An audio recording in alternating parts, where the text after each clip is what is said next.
Hey guys, welcome to my top 10 underrated Xbox 360 games. Let me just start off by saying what this list isn't. It is not my top 10 favorite Xbox 360 games of all time, but rather a list of games that were underappreciated by owners of an Xbox 360 that, they're far from perfect. They're far from excellent games. However, people failed to play them. I think you might get something out of this list. Hopefully there's one game on here that you didn't know existed before and you now want to check out. So, here's my list, guys, and thanks for watching. Earth Defense Force, upon first looking at it, is something that you would expect to see on, something like the Dreamcast. The graphics and everything might look dated, but the gameplay remains like classic arcade shooting fun. You are basically dropped into a world with pretty bland graphics and clunky controls, but your job is just to blast these giant creatures like giant ants and spiders, and you're fighting like robots and ships and everything like that. It's just mindless fun. Unfortunately, there's no online. There is local co-op, but this is just mindless fun. It is far from a perfect game, but just the fun factor definitely makes up for all the low points of this title. After the initial launch of the 360, people were pretty starved for titles to play, and Full Auto, I believe, was the first new 360 game to come out on 360 after the initial launch. It's definitely not a great game at all. At best, it's a good or okay game, but what I love about this is it kind of goes back once again to the arcadey roots of something you would have been playing on the Dreamcast or the Nintendo 64. It has clunky controls, and the graphics are kind of not that good, and the frame rate really drops at times, but there's just a lot of satisfaction in blowing up other cars with nukes and seeing the physical damage on their car. I mean, it's just something that you really don't see anymore in consoles these days, and I highly recommend it for fans of Twisted Metal or Vigilante 8. I will admit I never played any of the other Amped games before Amp 3. However, this is another early launch title for the Xbox 360, and I just found myself loving the setting of this game.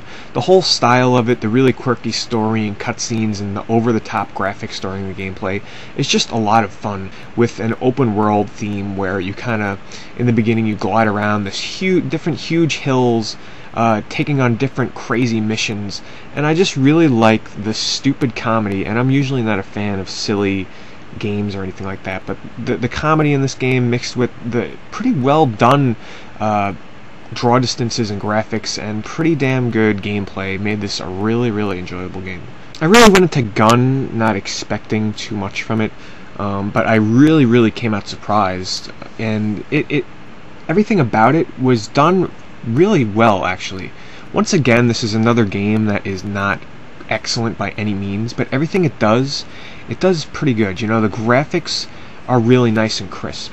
The gameplay, the controls and everything like that aren't perfect, but they definitely do not have many faults to them. Just like it's like a mini Grand Theft Auto, think of it like that, in the Western theme, because it's not a huge open world game, but it has the aspects of going around, and one of my favorite things about the game was finding hidden gold throughout the world. Mainly because maybe when I picked this up I was going for it for the achievement, but I found myself definitely engrossed in its story and its characters, and overall it was just a very, very enjoyable third-person action game. The darkness is perhaps one of my biggest surprises on the Xbox 360. I didn't think I was going to like this game that much when I first picked it up, but after you get into the theme of the game of having these powers with your little demon minions with you by your side, it really does, it is very unique. I mean, it sort of has this very restricted open gameplay to it where it's not set on a linear path, because you can go around this city and you can take on different side missions, which are quite limited, but just the sense of taking a subway train to another part of the city, or traveling around and going into these different shops. It is quite restricted though in terms of where you can go, but it is a lot of fun, and especially the powers that you get. It kind of sets this game apart from most first-person shooters that you would find, and it is very dark in its theme, and especially the voice acting of your little demons really add to the mood of this one. I definitely enjoyed this. and I had a lot of fun with this shooter. Many of you are probably going to be surprised by King Kong being on this list, mainly because when you think of a game based off of a movie, you immediately think it's going to be bad. However, King Kong never really got a proper chance because, first of all, this game has a lot of things going wrong for it. First of all, like I said, it's based on a movie, so a lot of people are going to avoid it. Second of all, people read reviews, and when they hear a game is 5 hours long, they are not going to buy this game. I bought the game, and let me tell you, if you don't go out and get this now used for, like, you can get it for under $10, you're missing out on a very high quality, well-produced shooting, well, not even a shooter, it's more of like a first-person adventure game, where the graphics are, for the time when this game came out, really, really well done. The whole immersion in the world is helped by that there's no, like, in-game HUD, it's more reliant on, you know, your breathing, and you don't even have an indicator to tell you how many bullets you have left. You have to rely on your character to tell you. It is very short, and it does get repetitive in terms of its gameplay elements. You know, it's like, oh, you see a stick, you see some brush, you see some fire, you light that fire up, and you continue. So it does get kind of predictable, but it was a very, very enjoyable experience, especially when you get into the arcadey, just beat-em-up elements of playing as King Kong, mixed with the first-person gameplay of Jack. It was a very enjoyable experience, and I do recommend that you pick this up, even if you haven't seen the movie. Eternal Sonata was a very well-received game in terms of reviews and stuff like that. It is a very, very good game. However, its problem is people passed it up mainly because it's a new brand, it's a new name in the RPG genre, first of all. And second of all, people see the cover and they see a little girl in a skirt and they see, you know, musical notes and all colors and stuff like that. And then when they hear it's based on a pianist, Chopin, they kind of are like, what the heck is this? But anybody that plays RPGs is really missing out on a great experience. If you're one of those people that are like, oh, I only play Final Fantasy and this looks too kiddish for me, you're missing out on a great experience because the battle system is unique. It takes on a new, like, light and dark shadows, enhancing or not enhancing your abilities during combat. A very, very beautiful art style. Awesome music. Like, you've never played an RPG with this high quality of music. And it's just a lot of fun to play. It's very unique. It does get repetitive after a while, but trust me, you haven't played really an RPG like this in a while. Dark Messiah of Might and Magic is one that gets a lot of mixed reviews because it's a port of a PC game and it gets compared to Oblivion a lot. This is not an Oblivion clone.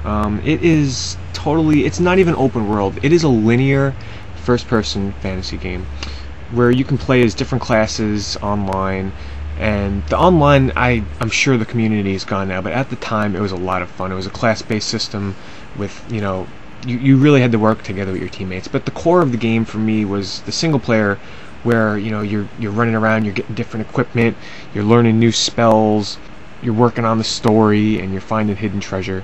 And overall, I just found this to be a very, very enjoyable and fun game. So you might be thinking to yourself, but Crackdown had a lot of sales. Well, the thing about Crackdown is people picked this up for the Halo 3 beta. There's no denying it. You know, I did myself because this was actually a game you can buy that would allow you early access into the Halo 3 beta. Really, a lot of people just tossed it aside. They were like, heh, I just want to play the Halo 3 beta. But Crackdown at its core is extremely fun. I mean, it's an open world superhero game, kind of. I mean, just jumping around buildings and slowly seeing your character advance in terms of his abilities is just so much fun, and online co-op just adds to that as well. Perhaps the biggest draw for this game, though, is the fact that there's tons of these orbs around the world that you have to find and collect, and it was just so addicting when you saw one in the distance and you went and grabbed it. So my number one most underrated game on the Xbox 360 is Shadowrun. I feel that this game just didn't get the chance it deserved with the online community, mainly because it has no single player, and most people that play shooters online, they play them for stat tracking and leaderboards. Shadowrun lacked all of that. This is essentially a game that you play for fun.